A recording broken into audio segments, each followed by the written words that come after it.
UK Crime Book Club. I'm really, really, really excited to have Caron McKinlay. Breathe, darling, we'll be fine. Honestly, we'll be absolutely fine. Congratulations on publication of The Storytellers. Thank you. Have you got a copy of it with you? Oh, I do.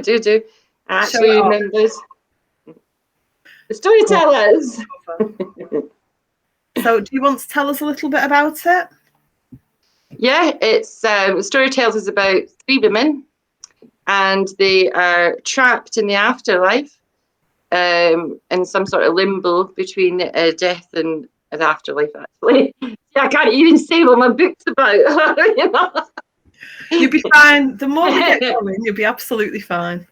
And they're forced back to their past toxic relationships, and they have to answer the question, what is love? And that is The Storytellers. So I'm just trying to tag our members in our post, which I'm sure I'll find in a moment. So you've had a link. Can't do 2 things at once. You've had a live event. So you've had an event. You did a live book launch online. Yeah. And you've done on Monday night.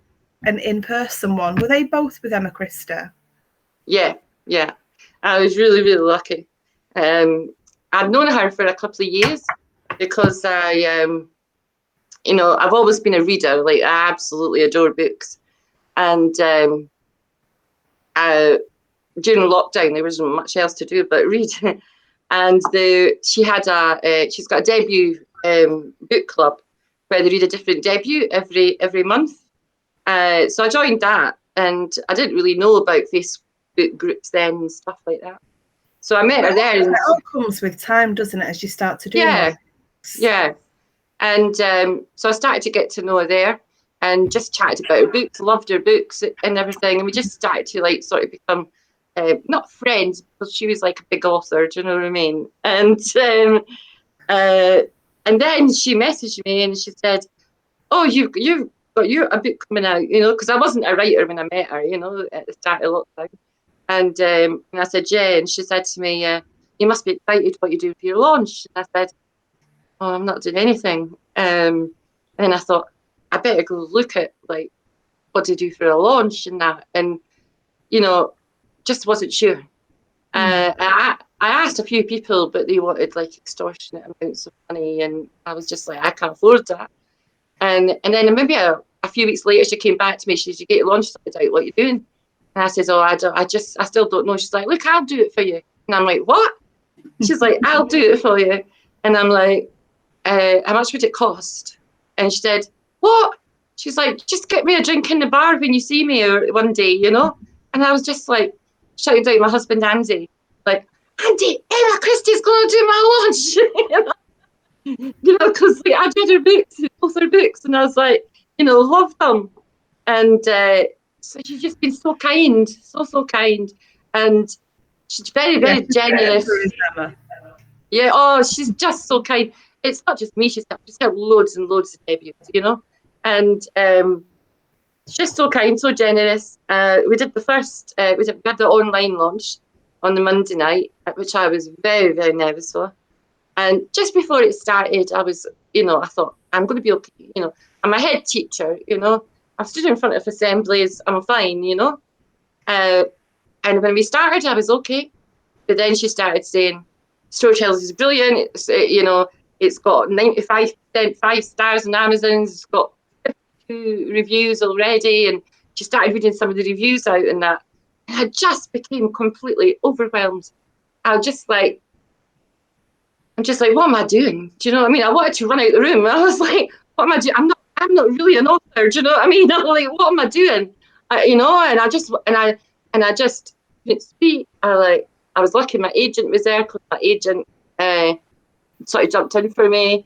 Emma sort of kept the reins going and people talking and stuff. I started to talk a little bit better. I was stumbling over my words, and it was I'm not very good at receiving praise, and it sort of overwhelmed me. And I mean, I can't even read this, you know, because I want to go back and make it better, you know. And there's no making it better. I don't know how many times I have to say this. There is no making it better. So then last night we had the live launch, and Emma had kindly agreed to post that with me, but it was more like a conversation with two authors. And we had the Portobello bookshop selling the books. And I was like, oh my God, a bookshop selling my books. I can't believe it, you know. And then I worried myself all night. What if nobody buys them? They go to the launch and, you know, they waste their time and they'll be like, well, we'll never speak to that author again. You know, she's like, I can't even sell a book. And I worry about this silliest little things. And so I went to my launch, and it was really so emotional. Standing room only. People couldn't get a chair. It was so busy. So many people that I'd spoke to online came along. My family, my friends, and I've seen Emma and Trevor Wood do the chats on here, and they're just brilliant. They bounce off each other, you know. They really do. Yeah. And I thought to myself, I'm really going to let Emma down. You know, she's so used to talking with Trevor, and I was so bad last night online. I thought, I know, I'll just have some champagne. Now, I haven't drank for 5 years. I don't drink alcohol, and I haven't had any drink for 5 years. So I just started opening a bottle of champagne and downing it. And like, even during the interview, I'm like, you know, pointing to my son-in-law, go and get me another drink. And it wasn't until I started slapping my thigh that I thought, I think you've had enough, Karen, you know.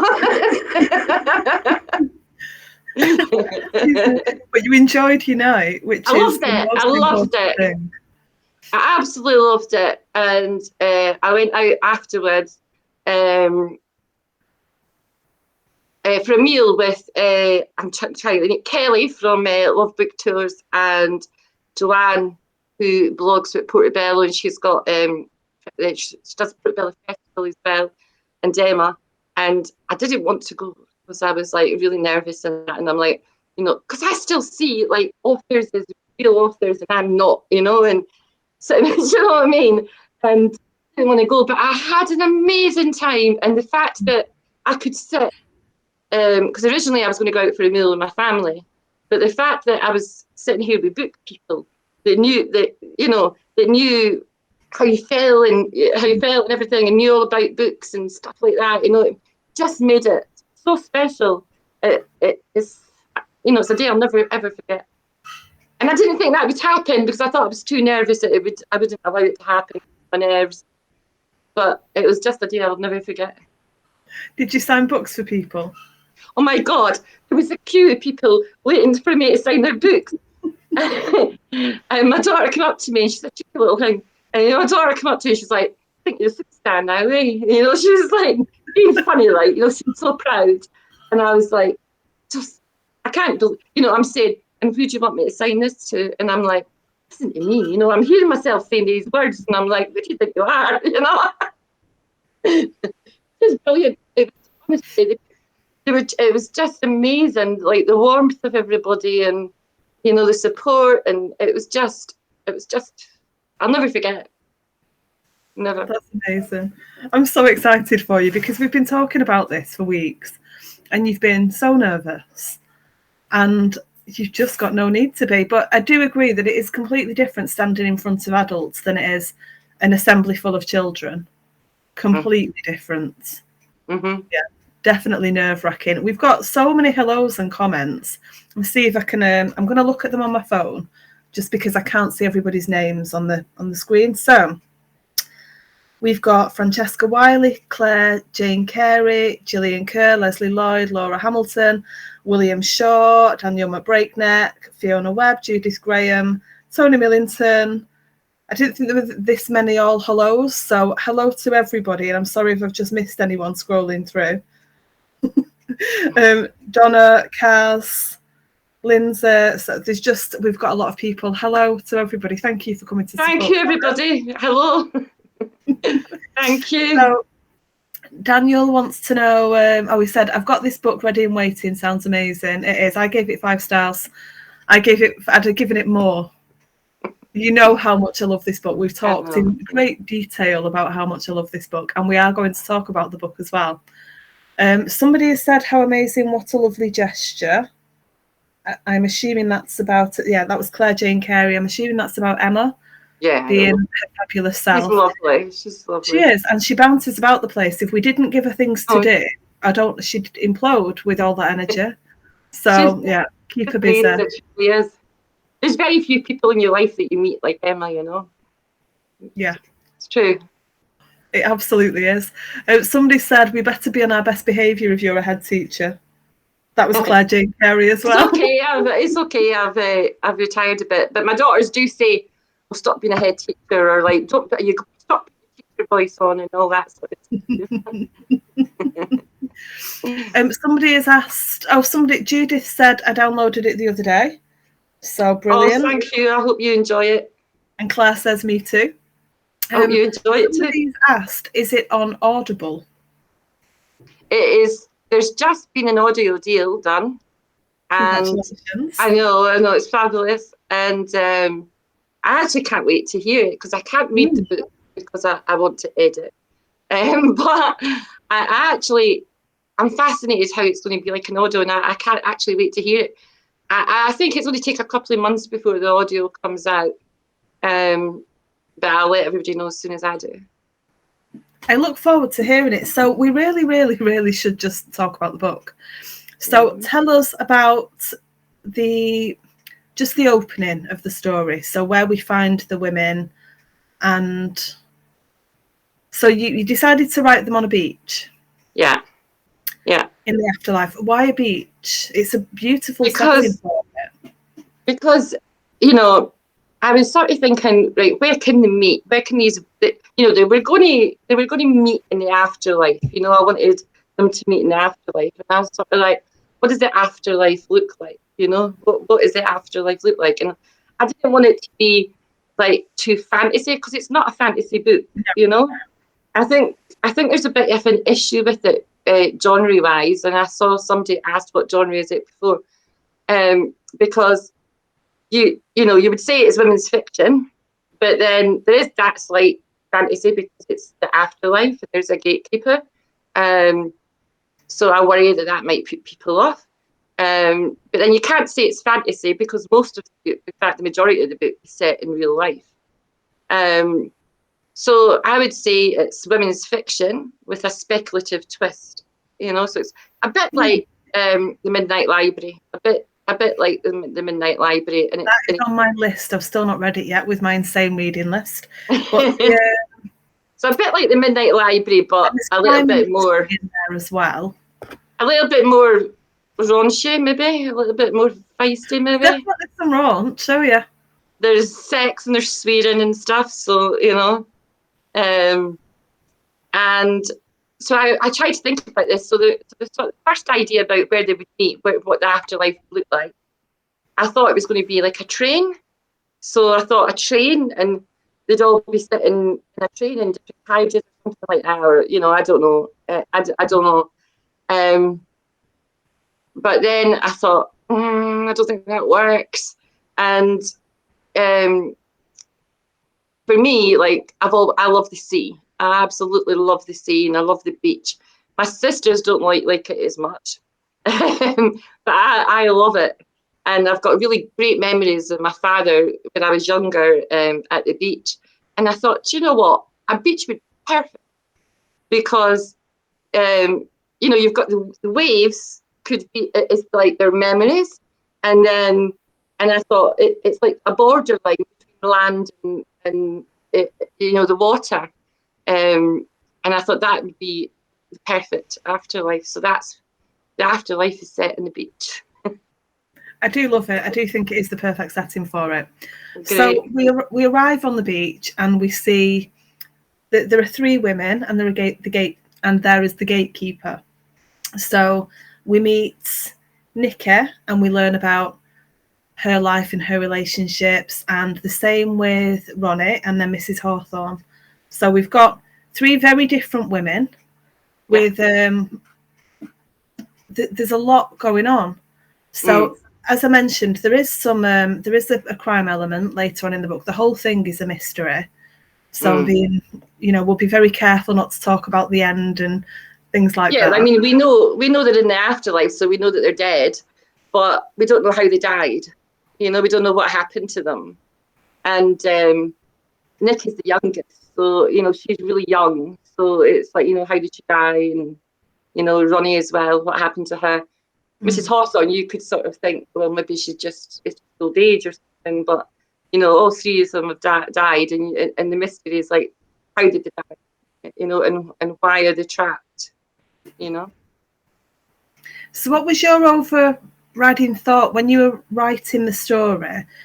It's very powerful. It's almost like we talked about this being kind of, in a way, even with all the genres, it is still a love letter to women. Yeah, it is a love letter to women, yeah. And what a powerful love letter it is. I mean, we talked about this. I was laughing, I was crying, I was just kind of sat staring into space, thinking for ages. I fell asleep reading it and woke up. I fell asleep on the Friday night reading it, and it was really late. It was kind of getting on for 1:30, 2 in the morning, which is not like me. And then when I woke up the next day, the first thing I did was pick it back up and finish it. So I didn't do anything else. I don't think I even had a cup of tea until I'd finished it. I remember you writing me a handwritten note and while you were reading, and you said that you were reading and then you just wanted to show me this, your thoughts as you were reading. And I was scared to open it. And I remember saying to you, is it okay for me Should I look at this? Should I really look at it? Should I look at it? And you said, yeah, it's fine.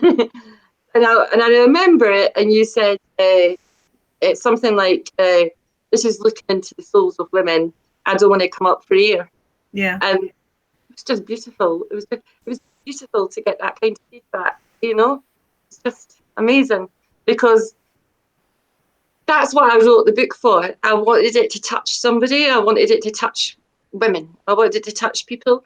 I'm hoping that men will read it as well. I don't think that it's solely for women. No. And I wanted the book to mean something to somebody, just to touch somebody. And to me, that's a success.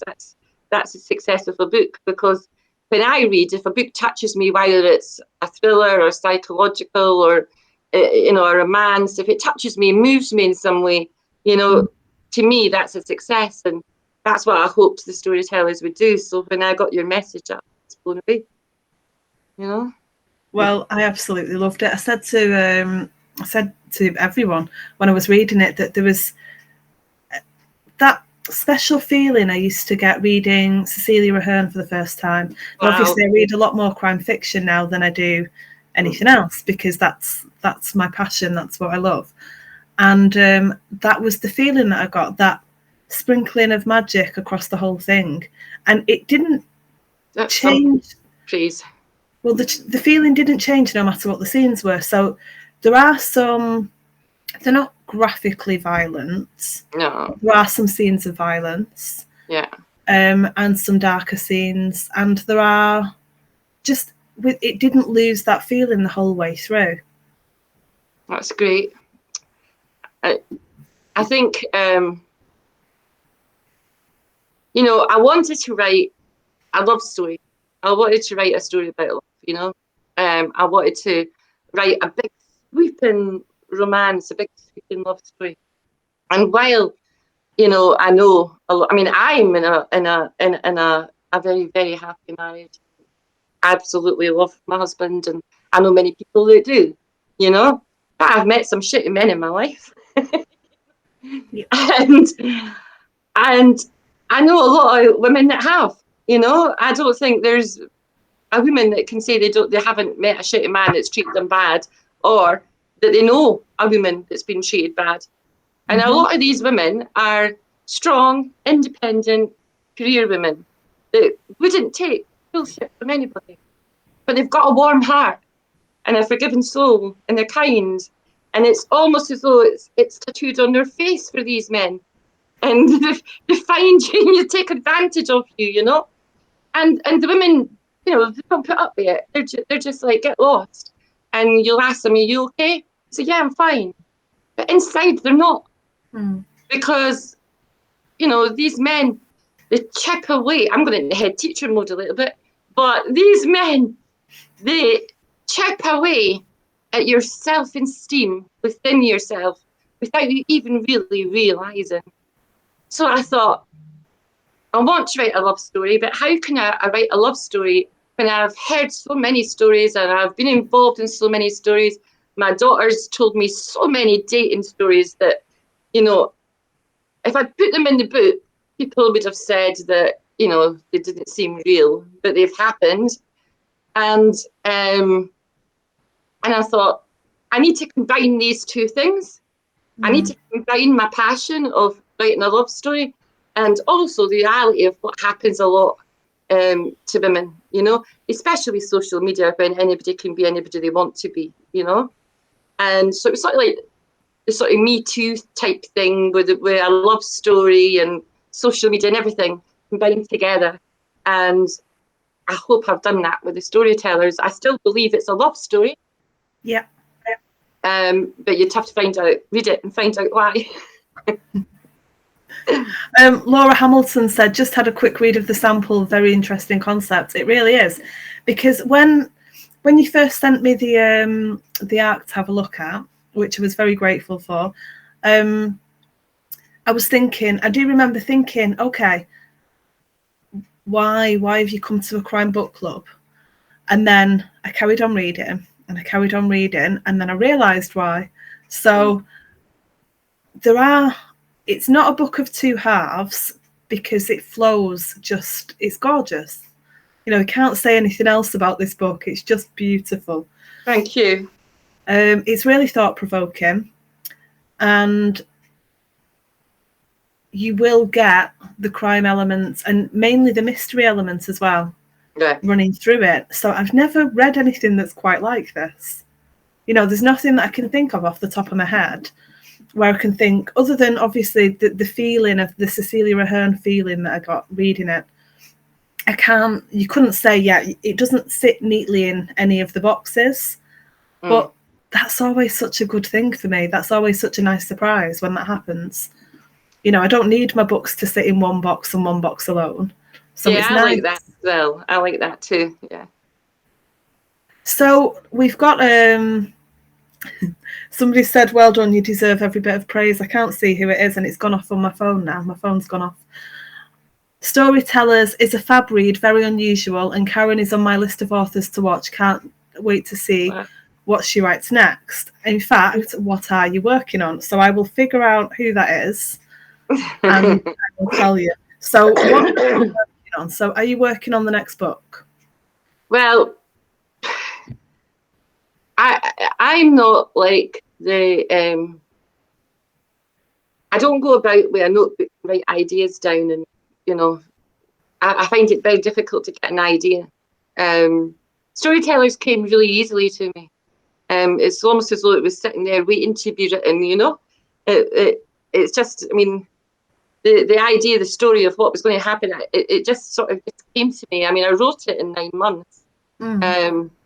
And got an agent within 4 and published within 6 weeks, 4 weeks. So it was written, agent, publishing deal, all within a year.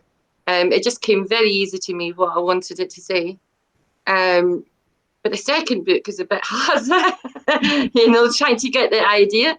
I sort of got I'm sort of halfway through an idea for book 2. It's about a few women, a couple of women that meet in the gym at a Zumba class, and they decide to take revenge on their daughter's shitty boyfriends. So that is maybe book 2.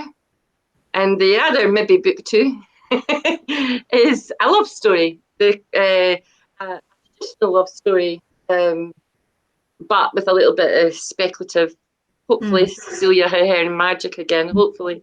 I'm going to use that, Sam, you know. Use it, absolutely. It's Kaz that asked those questions. I don't know why Kaz is coming up as Facebook user on our software that we both use. That's a bit odd, but never mind. Donna said, how many times have I told you you're amazing, lady? Oh, thank you, Donna. And Kaz said, you defo a real author. Congrats on a fab launch. Oh, thank you. You are. I wonder if people ever start to feel like authors. Be interesting if any of the authors in the comments can tell us. Do you feel like an author yet? So, are you anywhere close to feeling like an author yet? Even though you are, and logically you know you are, but logically I do, but I feel a bit embarrassed by it. You know, I think it's just because, as I've said, like everybody here, if you've read all your life, you know, my career is sort of kind of over. It's like I took early retirement. You know, I was a teacher, and then I became a head teacher in Liverpool, and I didn't expect this to happen. I didn't plan to be a writer, you know. I didn't even think about being a writer. It's just very sudden, and I don't mean any disrespect to anybody by saying that. I just find it very difficult to see myself as an author of, like, the books that I read and look up to authors and think they're incredible, and how did they do this and how did they do that, and it was like last night we were at the launch, and Emma made me read an excerpt of my book, the first couple of pages, so I did, and then she read hers, and I was just like, but I feel like a fraud sitting here. Do you know what I mean? Her writing is so rich, and you know, and I don't think that feeling's ever going to go away. And I suppose other authors must feel it as well, especially if you're a debut, because it's so new to you. You know? Yeah. You know? That's a bit of my own voice very loud back to me then. Lindsay said, ask Caron about her cake from last night. And I've seen a picture of this cake. Oh, it was amazing. My daughter and son-in-law got me the cake as a surprise from the launch. And I didn't see it. I saw pictures of it yesterday. But I didn't actually see it until I actually got there. And it was just stunning. It was just absolutely beautiful. It was just gorgeous. I'm wondering if I can find a picture of it to put up on the screen. It really is a gorgeous cake. It's just in real life, it looked even amazing. It like it was the book. It was a book cover, and then it was sitting on the sand, and the sand really looked like sand. And then she'd put footsteps in the sand as well, and of the three women, different footsteps and sizes, and leading up to the cover. It was just amazing. It was just amazing. Kaz said to me, how am I doing with the tech? And that has just made me think, because I'm using a different computer, so that's just made me think I really shouldn't try and find the picture and get it up there. I'll pop it in after the talking. Yeah, I was just going to say, can you, with my permission, pop it in the group afterwards? Yeah, that would be much safer. Can you imagine? Kaz said, I get Caron when we invite her back for a next author chat. So we're already lining you up. We're already, Kaz wants you next time. Yeah. It doesn't matter. You can come back. It's fine. Thank you. I'll look forward to that. Claire Jane Carey said, "You're a legend. You're my hero." Who? Me? Thank you so much. Kaz said, I think Storytellers is going to be on Sam's Book of the Year list. No comment. Me and Caroline have had many discussions. Many discussions. Somebody asked, where did you get the idea for the book from? That was Claire again. So we've talked about that a bit. Is there anything that when you were writing the book, from your idea, obviously it changed from the initial idea of being on the train. Yeah. The beach. Did everything else turn out how you expected it to? Did any of your ideas, go off? I changed the ending. I can't say. No, please don't. Can't say how I changed it, but I changed the ending. But if anybody's read the book and if they want to message me, I'll tell them what the original ending was. But I think this is the ending that it deserves. I agree. We talked about this off camera. Yeah. And while I liked the other idea, this is perfect. We couldn't change it. There's no hiding it. I love the book, and there's no not telling my face that I love the book. It's just my face, how embarrassed it makes me feel. But I love it at the same time. So let's talk a little bit about the settings that you've used in the book. So they're all over the place. These women have got very busy lives. They've got a lot going on. So there's scenes in Spain. Italy. I knew I'd get it wrong. I say Spain every time, and you keep saying Italy. We were talking about the guy that lives in Spain just before we went on. It is. Oh, yeah. Yeah. You were in, Morgan Cry, Gordon That's Brown. Right, yeah. Morgan Cry. His book's still there because I've not moved it yet. So, you really enjoyed his interview. He's fantastic. He's a lot of fun. You never know what he's going to come out with. It's great. I laughed all the way through it. It was brilliant. It was really good. And then, I looked down and I was like, doing it now. I looked down and I was like, right, the time's gone. So we're already halfway through ours, Caron, so you can breathe. Well, I don't know what you're going to ask me next. So, well, I'm just going to ask you about the settings because we see Ronnie at work, and we see Nikki. Nikki works in a bar. Ronnie's in a school, head teacher. Mrs. Hawthorne, is she retired? Yeah. So there's so many different things going on. You had so many balls to juggle while you were doing this, but it all just came naturally. But did it come naturally doing it? No, sorry. Because there were three really different people with different voices and different jobs, and I had to really get into the head of them. In each chapter, I was writing of them. But I also had to do it in a sort of linear way because I had to do. I think the book starts with Ronnie, and then it's Nikki, and then Mrs. Hawthorne, and I had to continue that way. And maybe it would have been easier for me to write all Nikki's story and then all Ronnie's story, but I was chopping and changing in and out the voices because I just felt that I couldn't do that because I wasn't quite sure where their stories were going. So because when I wrote the book, I had to make sure that I had a synopsis first and an outline. So I knew how the story started, how it was in the middle. Wasn't quite sure in the middle, but I knew how it was going to end. And I sort of got to the middle. I wasn't quite sure how their stories had ended. And sometimes, I would do something with Nikki and I'd think, wait a minute, she's sounding a little bit like Mrs. Hawthorne there. Do you know what I mean? Or she's sounding a bit like Ronnie or that, and sort of vice versa. So it was quite difficult going in and out of the different voices. But then when I got near the end and I'd written most of their story, I knew then what was going to happen because I keep a spreadsheet, and I then started doing chapter by chapter. So I'd say, in this chapter, this is Nikki, this is what happens, and this is what happens at the end.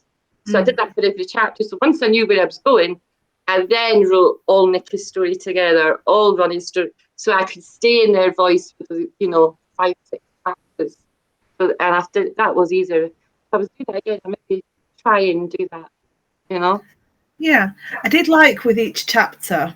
I'm not going to say anything about the chapters, but just as you kind of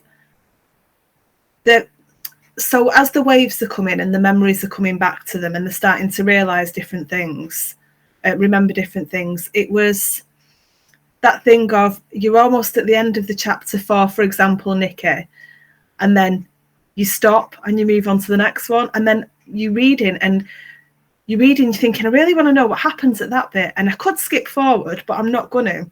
And then you forget about that because you get right into the next one. And you're right back, and it's that roller coaster thing of you think, oh, I want to go to that bit, but then you're lost in the next bit straight away, and that just kept happening the whole way through. Good, I'm glad. I was hoping that I mean, as you say, there are crimes in it, but I didn't really want to make a really big deal of the crimes because I wanted it people to be able to discover what happens themselves. You know, it's not necessarily a murder crime book, but it's a universal story that I think happens every single day. You know, and they're crimes. They might not be the ones that hit the newspapers every day, but they're still crimes. You know, and I hoped that those chapters showed you how it led up to that happening, you know. Donna said, I loved it. My blog tour post goes up tomorrow. So there's some more. I have to go and have a look at the reviews for this, because it always intrigues me when I've read something. It always intrigues me. Has everybody else found the same thing that I did? Have they all taken the same thing from it? So somebody said they want to retire to Scotland and live in a little cabin on the beach.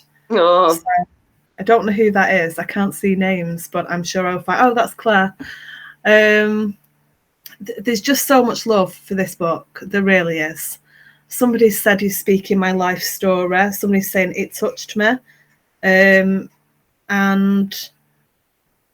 it's just so very, very... there's so much love for your story.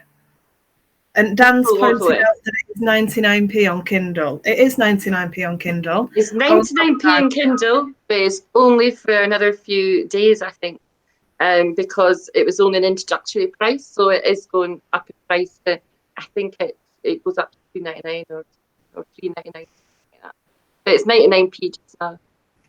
And I believe it's free on Kindle Unlimited, and the paperback was either $8.99 or $9.99. Yeah. Either way, absolute bargain.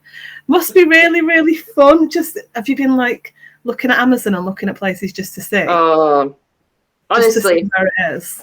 Honestly, in fact, that's what we need to talk about as well, Amazon. But anyway, go on. First question. When I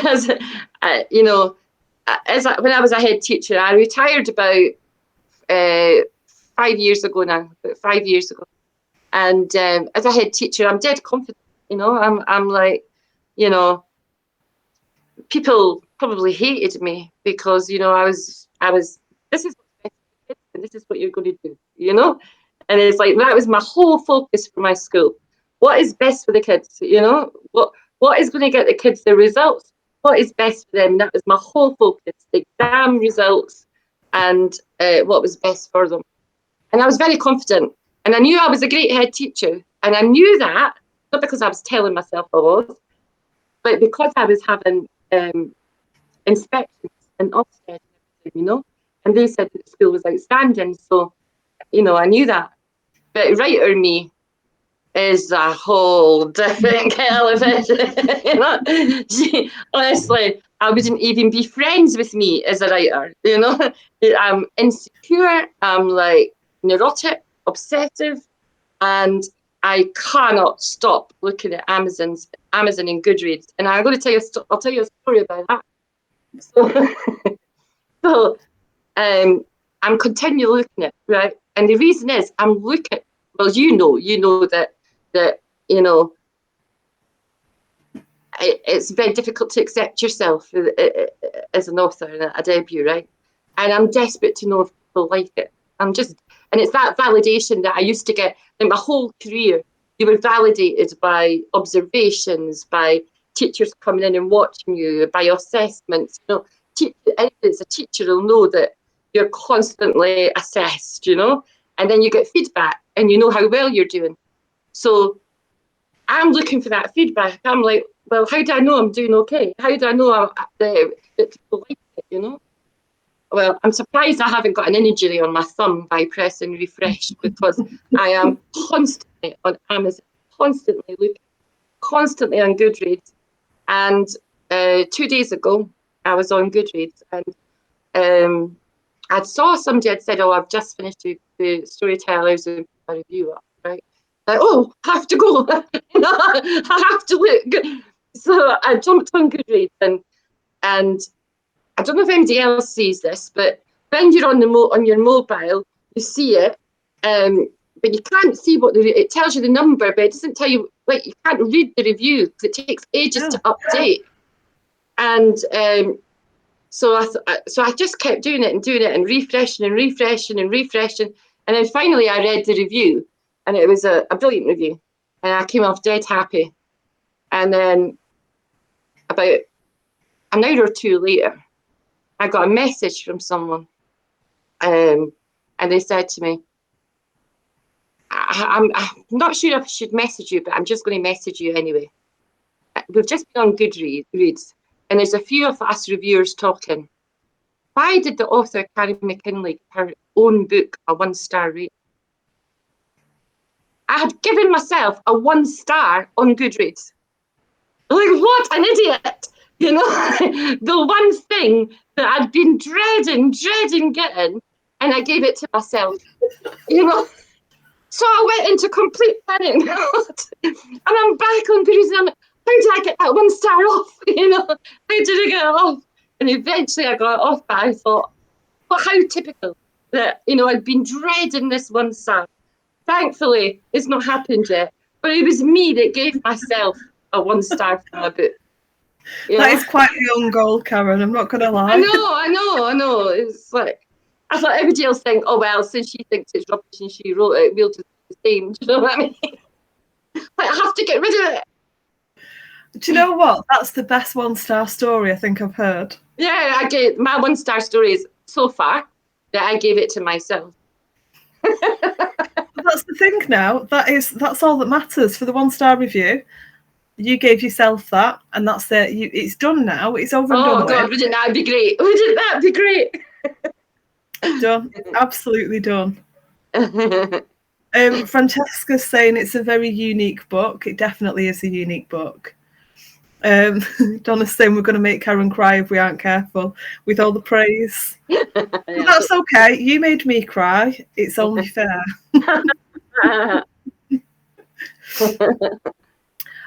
So Laura said, as Ronnie is a head teacher too, is she based on you? Right, well, I think most first writers write a story. I'm just thinking of some of the scenes. I know. And believe me, my daughters did too. My sister texted me and said, you haven't been in a sex club, Caron, have you? And I was like, for goodness sake, it's fiction, you know? Somebody remind me to ask Caron about research in a minute. No. Yeah, I wrote it during lockdown. I thought I had to be authentic, you know. I hate if you read a book and it's somewhere or somebody's doing a job and you're like, well, that doesn't happen in that job, or that, you know, that place is not even there, or something like that. So I come on now, Lindsay. You didn't say no, she's right. Me and Lindsay are going to get on well. All you have to do is go on Channel 5 and you'll see plenty of sex clubs. and so I thought, give the women jobs that you've done before yourself, you know. And I've done 1,000 jobs. You know, I've swept floors, cleaned floors, been a canteen assistant, you know, worked in bars, worked in an office for about 2 days. Being a librarian, being a teacher. So I had loads of things that I could choose from. So I thought, choose something that you know. Yeah. I think a lot of the traits that Ronnie in the school is a head teacher. I think Ronnie really believes in what she's doing for the kids in her school. I think there's a lot of me there in that, but not in the other things that she does. Did somebody say safeguarding? So many writers get imposter syndrome, even ones with loads of amazing books. You see their belt like Joy Ellis and Kerry Buchanan and Rebecca Bradley, so you're in good company. Now, I'm not sure who said that either, but yeah, lots of people. That was Claire again. Lots of people get them. And the Blood Brothers do a podcast and they do 1-star superstar. So that's really good. Give it to myself into story. You genuinely should. That's a great 1-star story. Somebody said you're too coy. I'm still laughing that Lindsay said he didn't say no. I know, but you're having to bring it up again, aren't you? Okay, so No. maybe not the sex club stuff, and maybe not the safeguarding issues, but you know, the other research. There must have been some things that you researched, or that you, even if you didn't research them, you just sat and thought about how it was going to work. Research. I can't really talk about research, Sam, because it's sort of what it's going to give away. Yeah, I can't really talk about it. Sorry, I'm sorry. So we're still going to be giggling about it. I certainly didn't go and visit a sex club during lockdown, if that's what you're asking. Wouldn't judge you if you had, each to their own. You do you, as people say. So somebody's asked, did you sit down and plan it out, or did you just write it? And you've kind of explained it as a bit of both. Bit of both, yeah. Bit of both. Yeah. Started off. I guess I'm kind of a planner because I need to have a synopsis. So I need to have an outline of what the story is, what's in the middle, and what happens at the end. And then I just start writing. And then when I get near the end, I'll then do a spreadsheet with chapters. I know. I'm not letting this go. We don't believe you. They're not letting it go. So for my research for the sex club, what I actually did was I watched things on the internet, like YouTube and Channel 5, and there's a program on Channel 4 about sex swingers and things like that, and I watched that, and took notes, and there you go, answered the question. So yeah, we need we need to move on because I've just got the giggles now. No, truly, you can reset. I mean, come on. Are you going to tell somebody that writes crime that they must have murdered somebody in real life to have been able to write about it? Suggested to some of the authors. It has been a consideration. Just how far did you go? How far did you go in acting out that scene? You know, so we've had authors who have one hung off the end of Whitby Pier and had a fight on Whitby Pier just to see what it'd be like, to make sure they were getting it right. We had somebody that held a knife up to their own throats just to see what that felt like. It felt like it. So I did walk about some. I did do a lot of walking about a lot of the time.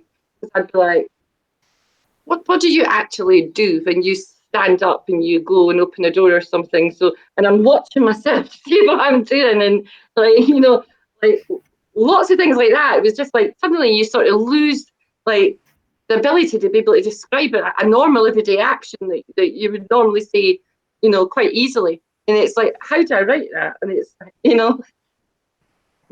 Yeah, and now it's fair enough. And also, I used, I must love the letter S, for a girl's name, because I used it apparently 27 times in my book. Everybody was called, their names began with S. So I had to change all that, all the names at the end as well. Like girls and boys, there was like Stephen and, just crazy. Lindsay has said, Mark, question mark, question mark, question mark. I don't know what that means. Does that mean anything to you? What did she say? She just says Mark and then 3 question marks after it.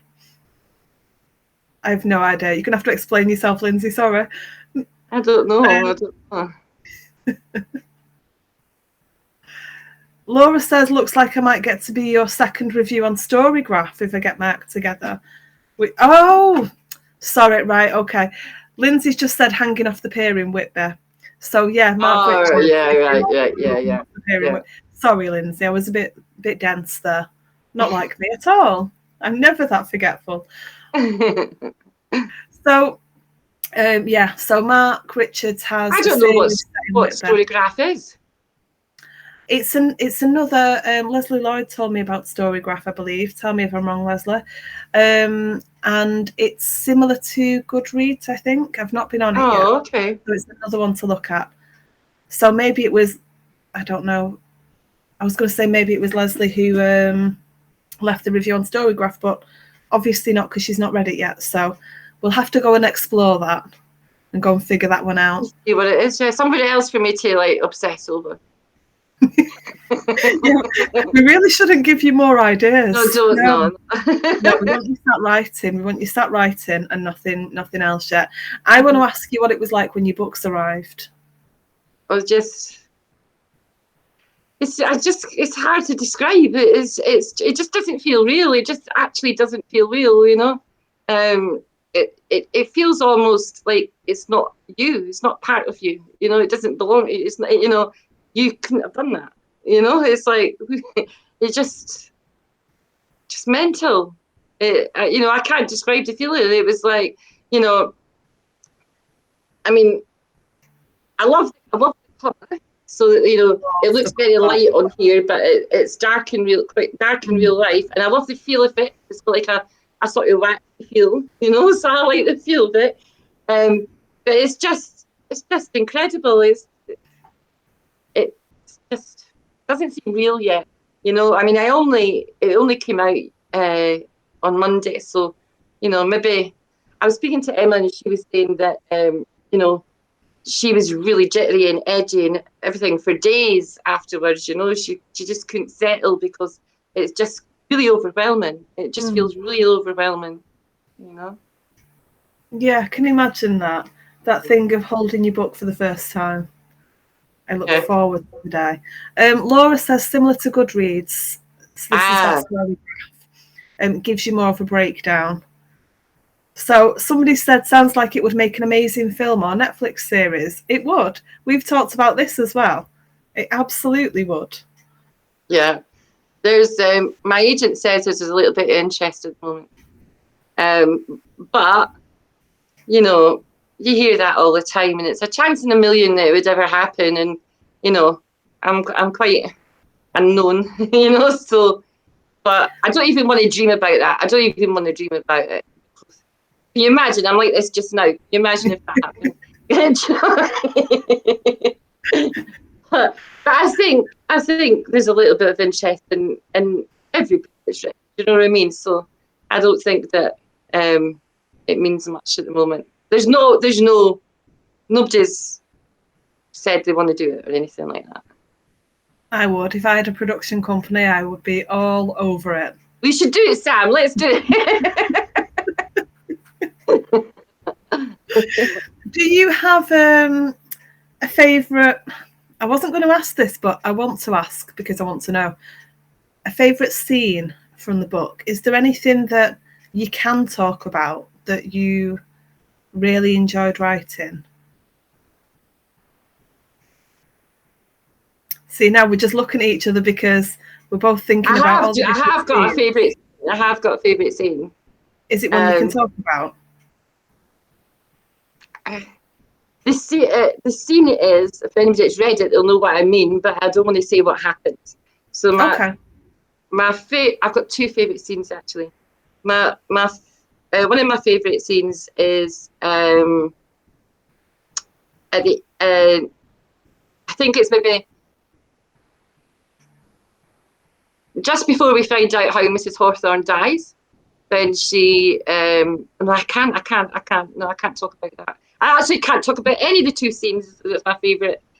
See, this is why I wasn't going to ask, and then I thought, it's too hard.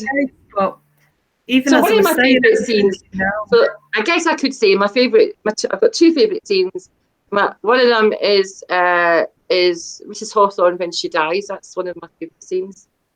And my other favourite scene is the last beach scene. Yeah. So those two, but I can't really say much more about. And I really quite like. I really quite like the epilogue as well. Scene, yeah, and there's a scene that I really liked, and you know what it is, but you might not remember me telling you what it is, but I can't tell members what it is. What was it? Who was it? I'll tell you afterwards. All right, okay. Even as I'm saying it, sorry, we're just a big old tease tonight. We are, aren't we? We can't say anything. Like, I'm sat here beaming, loving this book and wanting to talk about it. Can't say anything. Lindsay says, my favourite scene is the sniff of the pocket. Sniff of the pocket? Jack? Even I can't picture what bit.